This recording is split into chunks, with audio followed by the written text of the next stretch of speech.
Let this flag be a little hint for what's coming in today's episode.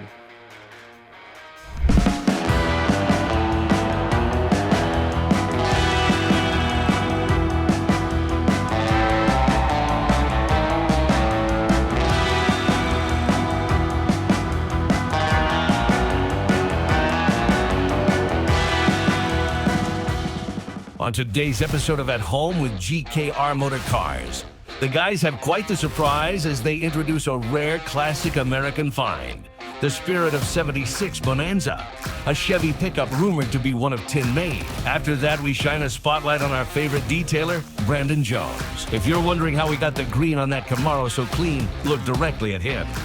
Finally, Tyler takes a trip to a small town called Fulton, Missouri to see Matt, a previous employee of GKR who looks to give Tyler a tour of the Auto World Museum.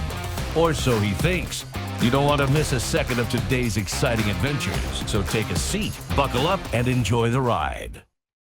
So the year is 1976, and the first 70s oil crisis has kind of started to level out prices. It's over.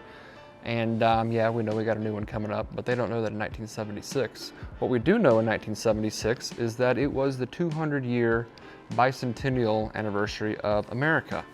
And as cars were getting less and less cool, thanks to their crappy motors that were coming out with no power, they had to do other things. And that's why we probably got a lot of graphics in the 70s, because you could do stuff with the outside of cars and insides of cars. You couldn't do much with motor and drivetrain. So, with all that said, one of the American big three came up with a brilliant idea. I don't know why the other two did not, Dodge, Ford, but Chevy came out with a 1976 Chevy Pickup called the Spirit of 76 Special Edition. It had some one-off things, whether it's hubcaps, interior, the seating, the door panels, little badges, and we just so happen to have one right here out of frame that you're going to get to meet here in a second.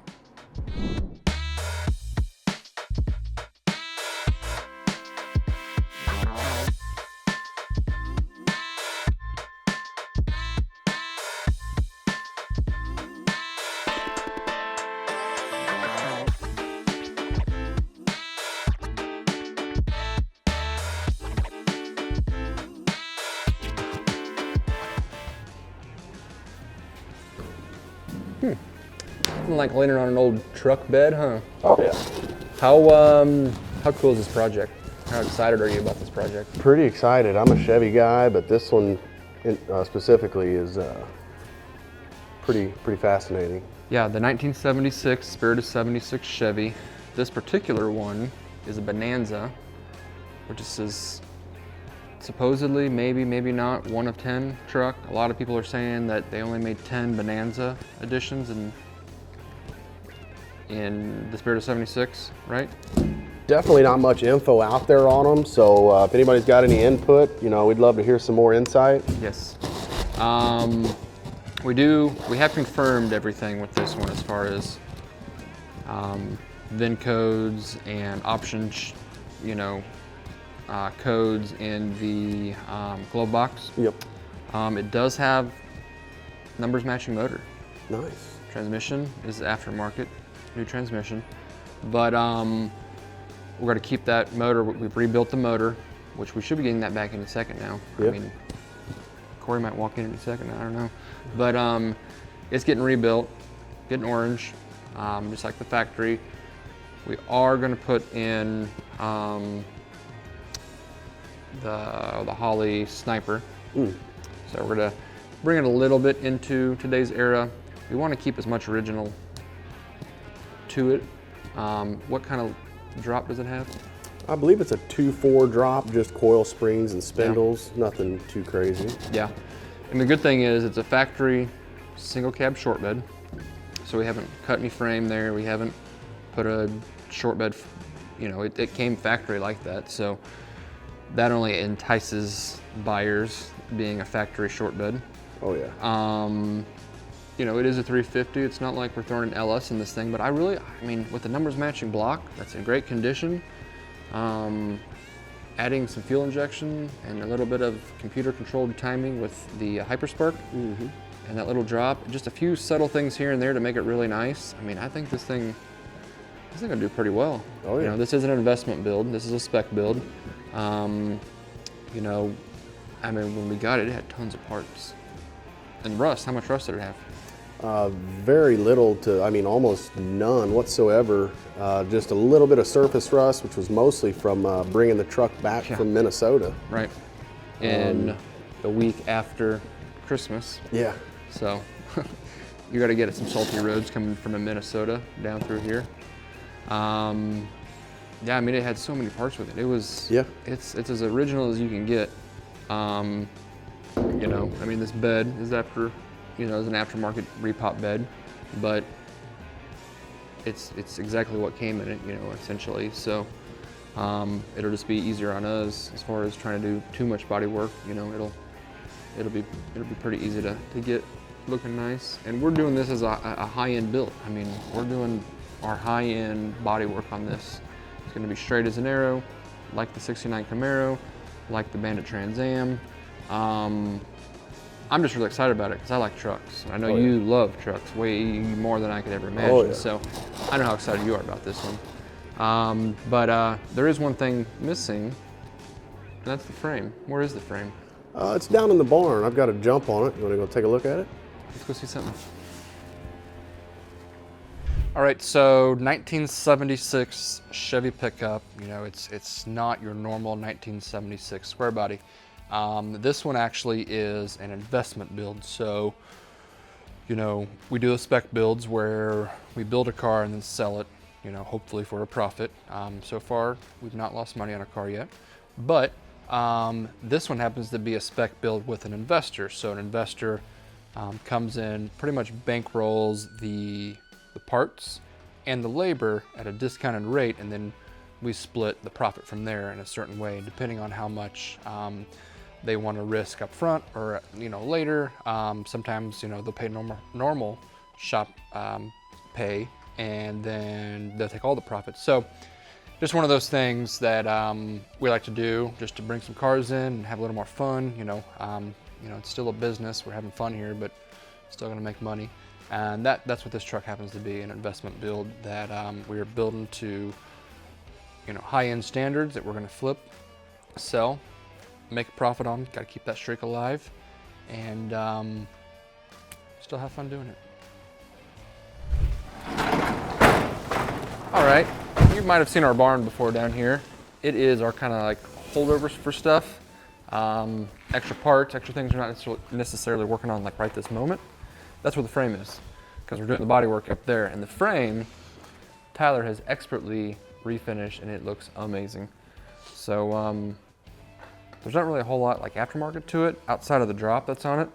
But as you can see, it's come out pretty nice and clean. I mean, these are all new parts in here, new shocks, new springs, brake lines. I mean, the bolts, I mean, everything on here is brand new.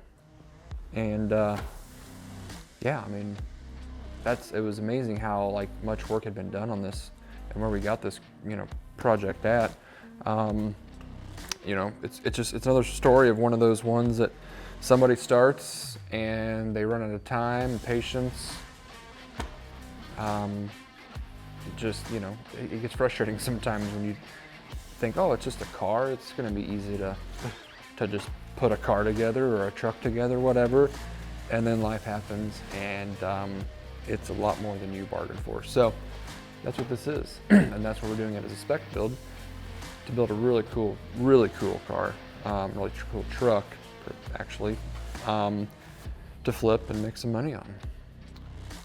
I mean, this frame, I can't wait for that orange motor to sit there. Oh yeah, she'll come together pretty nice, I do believe. I said it in previous videos too, where like that motor and trans, because it's like a black transmission and that orange motor.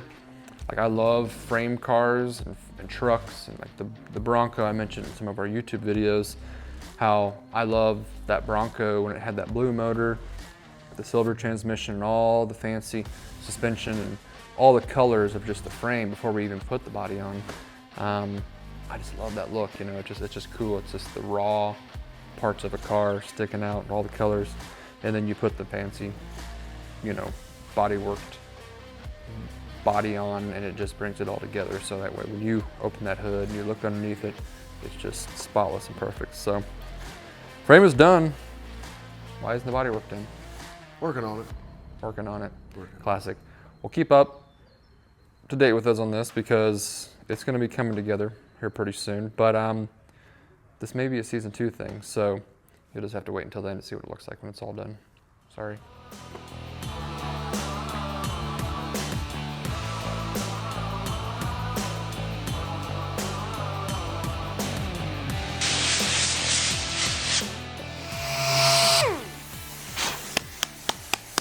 I'm Brandon Jones with PLS Customization. I specialize in premium detailing, customization, things like ceramic coating, paint corrections, detailing, adding personal touches through wheel painting, vinyl wrapping, liquid wraps, things like that. I'm here with GKR Motor Cars today, putting on the final touches for this build before we take it to the main show, putting a cherry on top, getting the paint correction done, some wet sanding and buffing, just going over the vehicle one last time before we roll it out. All right, so think of, you know, what we do here as like a home builder. We spec some builds and sell them for the profit, or we also have custom builds that we build and, you know, charge the customer. Now, home builders, they don't, you know, do every single thing that, that it takes to build a home. Same thing goes for us with cars. There are a few things that we actually subcontract out. Motor building, we have a motor builder. We have a detailer. That detailer is Brandon Jones with PLSM. And let's just say if we trust a detailer to work on the cars we're building, you should be able to trust him as well. And he made this Camaro look amazing. I mean, the surface on this car is amazing. It's so flat, and I can't say enough about him, but check him out.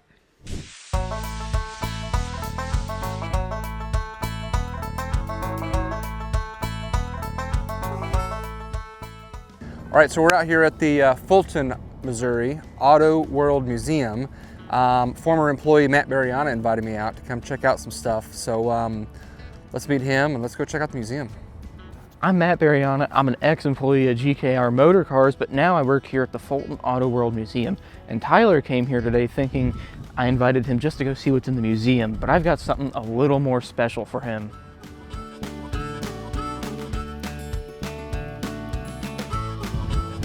What's up, man?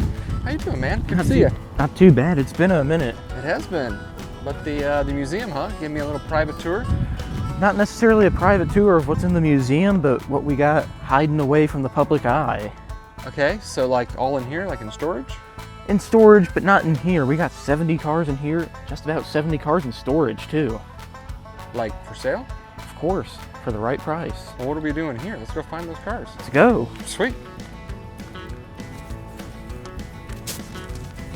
All right, so you remember this guy? And Matt, say hi. Hello.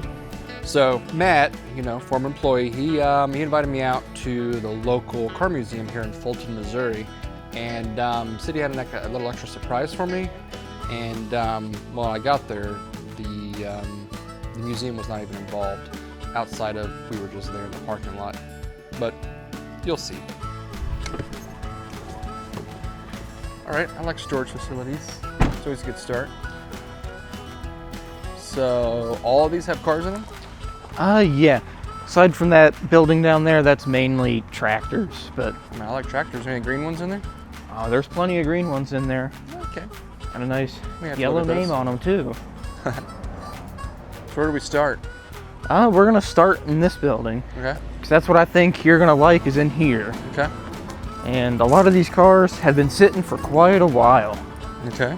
It means cheaper. I like that.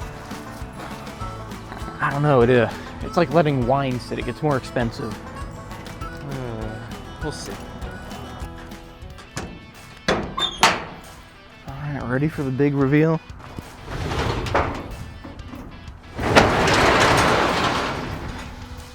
Okay. Okay. And this is what I think you'll like. Oh, This is the first Mizzou solar car. I do remember this. That is cool. Yeah, we got a lot of stuff in here. Huh. Wow. solar car. I like the international travel law.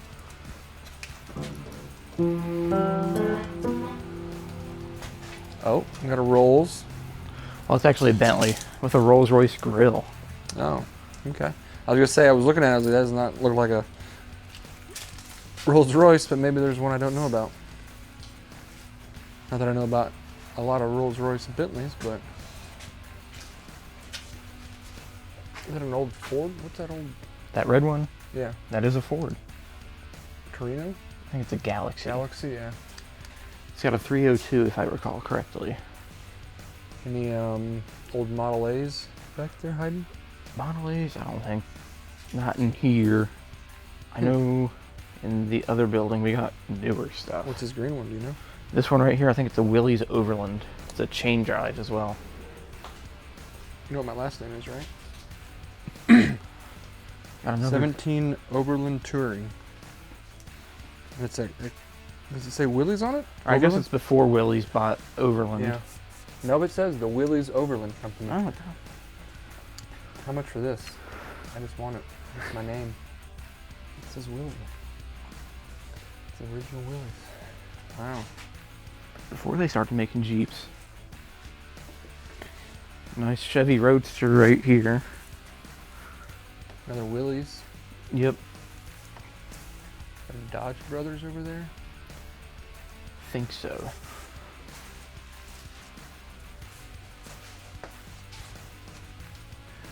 Get you a nice Plymouth. McLaughlin. I like Plymouth. So McLaughlin is a Canadian-built Buick, Yeah. and they were only sold in Canada. There's like really, really old fuel in here. Oh yeah. Here's a Ford. I'm not sure what this is off the top of my head. And it kind of looks like a. It's an early Model A. I mean, like a Model A, but like it's got that weird. Not weird, but that back window, extra back window back there. That's It's a sedan. It's a 4-cylinder, so it's before 432, I believe.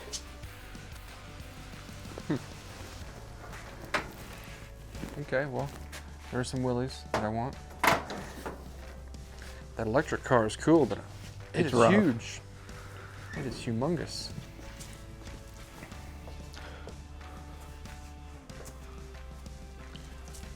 Hey, what are the chances any of these run?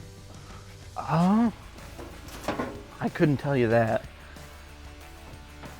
I do know some of the other cars in the sale barn here in town do run, but we only started them up in there because if something catches on fire, we can put it out. If something catches on fire in here, the whole building goes up. Yeah.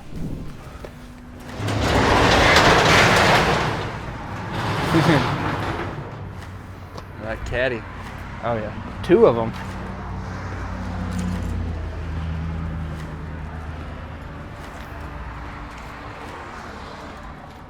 Got a nice Corvair.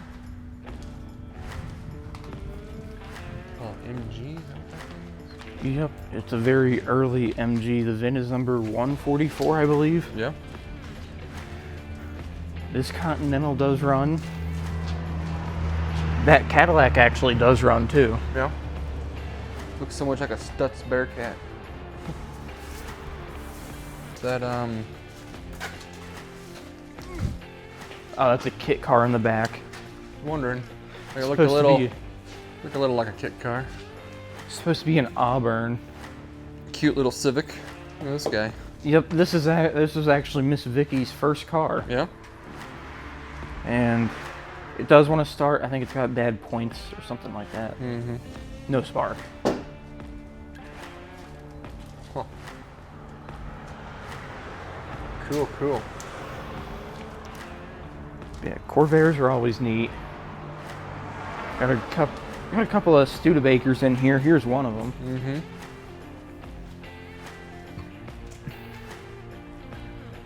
Cadillac's got some nice body lines on it. Just to bring it together in the lights.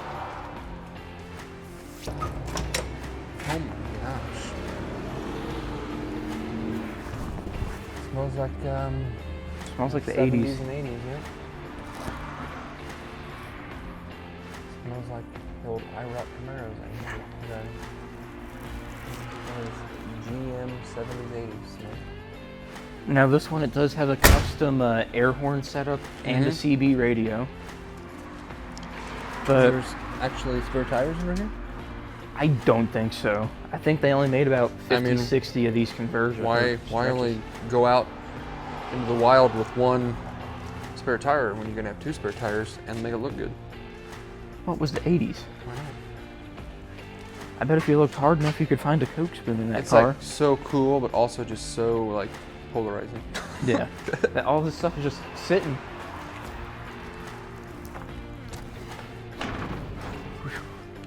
All right, so these could potentially be for sale. Some of them, yes. Okay. Some of them, not so much. Yeah. But dealing with the museum can be quite fickle sometimes. Even the American pickers had their struggles. Yeah. Yeah. I can see that. So, I mean, I like the Willys because of my name, but at the same time, you know, those aren't like extremely highly sought after cars. So No. I'll have to do some research there. That Travel All can make some money. I like the Mizzou car, but I just don't know where to put it right now. It's Yeah. a cool history thing, but like I just don't know what to do with it. Chevy Coupe's cool. Definitely some old cars in here that might be cool. I've kind of got them in my head and what I'm thinking, and I'll do a little more research and kind of see. Yeah. Maybe we can get something figured out. Yeah. Either way, it was cool to see all these. Thanks for bringing me out. Oh yeah, no problem. Always good to see you again. Yep. Well, I'll be in touch and we'll go from there, right? Yep. Thanks, Matt.